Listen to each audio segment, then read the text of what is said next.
আয় বেরিয়ে।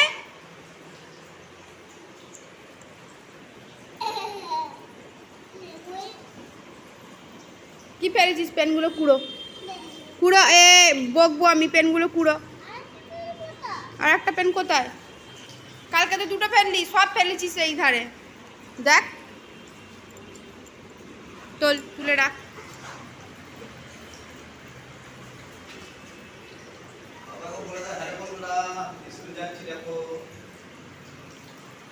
আর পেন কোথায় গেল? আর একটা পেন কোথায় গেল?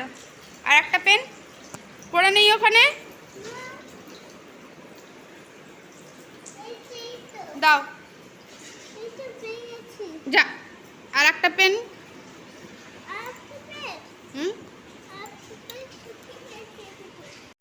পেয়েছ? দরজার ওখানে কই? দাও। আর ঢাকাটা ভেতরে ঢুকে গেছে তো? দাও পেনটা, দাও। পেনের নিপটা নাহলে নষ্ট হয়ে যাবে। দাও, এনাও তোমার চশমা।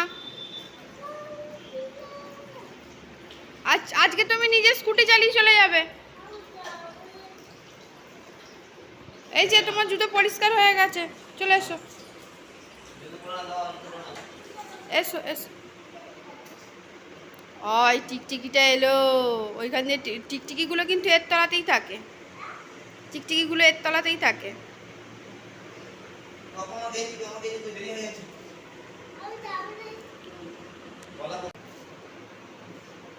এটা উল্টো হচ্ছে। হ্যাঁ, সোজা করে পড়ে না, সোজা করে পড়ে না। পড়ো পড়ো পড়ো। চোখে লেগে যাবে, চোখে লেগে যাবে। পড়ে না, ছাড়ো।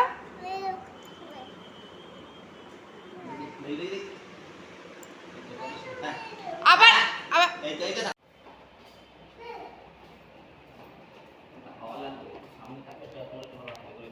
দাও, ব্যাগটা দাও।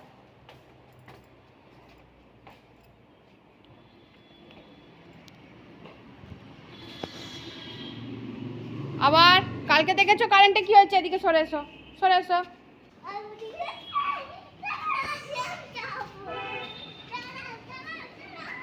দাঁড়াও দাঁড়াও দাঁড়াও, বাবা উঠুক, বাবা উঠুক। আমি আগে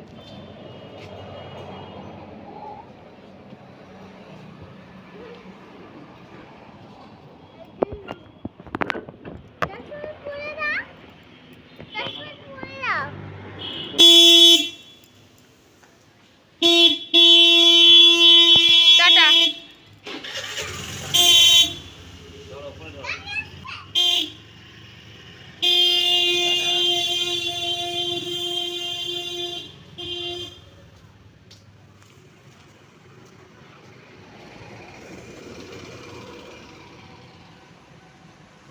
হ্যালো এভরিওয়ান, গুড মর্নিং। সবাই কেমন আছো? আশা করছি সবাই ভালো আছো, সুস্থ আছো। আমি মধুমিতা, মধু ক্রিয়েশনের সবাইকে স্বাগত। আবারও চলে এলাম নতুন একটা ব্লগ নিয়ে। আশা করছি আজকের ব্লগটা দেখতে তোমাদের একটু হলেও ভালো লাগবে। সকাল সকাল রিয়াংশু স্কুলেও চলে গেছে। তো এখন আমি একা। ও আর ওর বাবা যেহেতু আজকে আছে, ওর বাবাই আজকে স্কুলে নিয়ে গেছে। আমি আজকে আর স্কুলে নিয়ে যাইনি। তো যাই হোক, আজকের দিনটা আমার ছুটি। আর এখন আমি সমস্ত কাজগুলো করে রাখি। চানটা আমার সকাল সকাল আমি করে নিয়েছি। আর এখনও কোনো কাজ হয়নি। বাসি বাসন ফাসন সব মাজা হয়ে গেছে, কিন্তু সকালের কোনো কাজ এখনও পর্যন্ত হয়নি। চলো এবার আস্তে আস্তে কাজগুলো করি, কারণ ও আসার আগে আমাকে কাজগুলো কমপ্লিট করে রাখতে হবে। তো চলো দেখতে থাকো আজকের ব্লগটা। আশা করছি আজকের ব্লগটা তোমাদের দেখতে একটু হলেও ভালো লাগে। আজকে যেহেতু একা আছি, তাই কাজ করার অনেক সুযোগ আছে। মানে তাড়াতাড়ি কাজগুলো আমি গুছিয়ে নিতে পারবো। তাই ভাবলাম আজকে বিছানার চাদরটা তুলে দিই। চাদরটা এক সপ্তাহ হলো পেতেছি। এক সপ্তাহ মোটামুটি হয়নি, আজকে নিয়ে 5টা দিন হলো চাদরটা পেতেছি। তাও আমি চাদরটা তুলে দিচ্ছি। আর যেহেতু ও এখন বড় হয়ে গেছে, তাই ও সবসময়তেই এখন খেলতে খেলতেও বিছানায় উঠে পড়ছে, এমনিও বিছানায় উঠে পড়ছে। তাই তুলনামূলক একটু নোংরা হয়ে যায়। আর ঘরে বাচ্চা কাচ্চা থাকলে জানোই তো, একটুখানি নোংরা তো বেশি হবেই। তো যাই হোক, আর আমি বিছানার চাদর তুলে এরকম করে খাটটা ভালোভাবে মুছেই নিই। তো ও আসার আগে যেহেতু কাজগুলো আমাকে কমপ্লিট করতে হবে, তাই একটু তাড়াতাড়ি করেই কাজগুলো আমি করে নিচ্ছি। খাটটা একটু সরিয়ে এনেছিলাম। চাদরটা আমি যখন পাতবো তখন আমাকে ওই দিকে গিয়েই চাদরটা পাততে হবে, না হলে না ঠিকভাবে আমি চাদরটা পাততে পারি না। আর 4টে কোণ আমি গেরো দিয়ে গদির তলায় ঢুকিয়ে দিই। তাতে কি হয় বলো তো, চাদরটা একটু টান টান থাকে। তো সেই কারণে কি হয়, আমাকে খাটটা একটু টেনে আনতে হয়।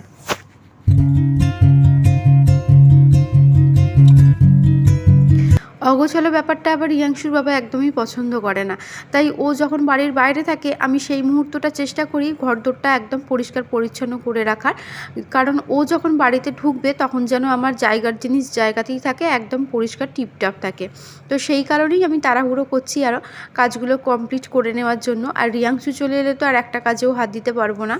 আর আরেকটা জিনিস কী বলো তো, পরিষ্কার পরিচ্ছন্ন ঘরবাড়ি দেখতেও বেশ ভালো লাগে, সেটা টিনের বাড়িই হোক বা পাকা বাড়িই হোক। আমার তো খুবই ভালো লাগে, বেশ সাজানো গোছানো একটা বাড়ি।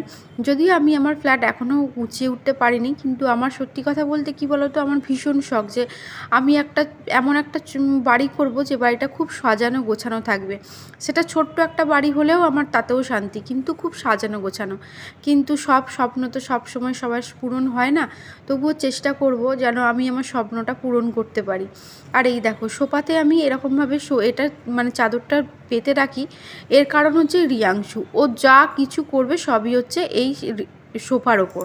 তো সেই কারণে আমি একটা মোটা করে চাদর এরকম করে পেতে রাখি, যাতে ওই শীটে জলটা বা অন্য কিছু না পড়ে ওখানটা নষ্ট হয়ে যায়। দেখো গোছানো ঘর, গোছানো ডাইনিং দেখতে কতটা সুন্দর লাগছে। আর এইদিকে দেখো আমি উচ্ছে আর আলু কেটে রেখেছি, আজকে উচ্ছে আলু ভাজা করব, আর আম দিয়ে চাটনি করব, আর হচ্ছে মাংস নিয়ে এসছে মাংসটা করব, আর ছেলের একটু স্টু করে দেবো। ব্যাস এতগুলো রান্না আমার হবে। আর ওরা আসার আগেই আমাকে রান্নাগুলো যতটা পারি আমাকে কমপ্লিট করে রাখতে হবে। প্রথমে ভাবলাম আগে চাটনিটা করে ফেলি, কেন বলো তো চাটনি না একটুখানি ঠান্ডা না হলে খেতে ঠিক ভালো লাগে না। একমাত্র চাটনিই দেখবে তুমি একটু ঠান্ডা ঠান্ডা খেতেই বেশি পছন্দ হয়, অন্তত আমার তো সেটাই হয়। আমি কি করি, চাটনি করে সবসময় একটু ঠান্ডা করে আবার একটু ফ্রিজের মধ্যে ঢুকিয়েও রাখি, যখন খাই তখন আবার বের করে খাই। আমের চাটনিটা এই গরমে যদি একটু গুড় দিয়ে করা যায় তাহলে কিন্তু খেতে খুব ভালো হয়, কিন্তু আজকে গুড় দিয়ে করব না, আজকে চিনি দিয়ে করব। সর্ষে ফোড়ন দিয়ে দিয়েছি তেলে, তারপরে পরিমাণ মতো নুন দিয়ে জল ঢেলে দিয়েছি, ফুটে গেলেই একটু নামিয়ে নেব।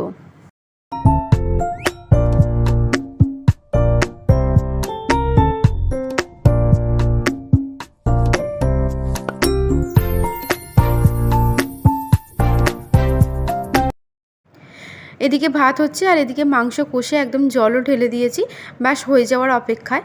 আর ওই দেখো রিয়াংশু স্কুল থেকে চলেও এসছে। আজকে যেহেতু বাড়িতে বাবা আছে আর বাবা স্কুল থেকে ওকে আনতে গেছে, গাড়ি করে এসছে, তাই আজকে ওর এত আনন্দ। তো যাই হোক, আজকে ওকে একটু তাড়াতাড়ি খাইয়ে ঘুম পাড়িয়ে দিতে হবে, আর চানটাও করিয়ে দেবো। একটু বসুক, একটুখানি ঠান্ডা হোক, তারপর চান করিয়ে দেবো। উচ্ছে আলু ভাজা করেছি, আম দিয়ে চাটনি করেছি, আর এটা হচ্ছে মাংসের স্টু ছেলের জন্য। আর এখানে তো এই যে মাংসের ঝোল আছে, এটা ওকে দিয়ে দেবো। ব্যাস আজকে এই করে চলে এসেছি, ওকে ঘুম পাড়িয়ে দিয়েছি মানে এসিটা চালিয়ে দিয়েছি, আর চালিয়ে দিয়ে ওকে শুয়েছি, ও জাস্ট শুয়েছি, ও ঘুমিয়ে পড়লো। আজকের ভিডিওটা তাহলে এখানেই শেষ করছি। সবাই ভালো থেকো, সুস্থ থেকো। আর আজকে যদি কোনো নতুন বন্ধু আমার ভিডিওটা দেখে থাকো তাহলে প্লিজ চ্যানেলটা সাবস্ক্রাইব করে দেওয়ার অনুরোধ রইল।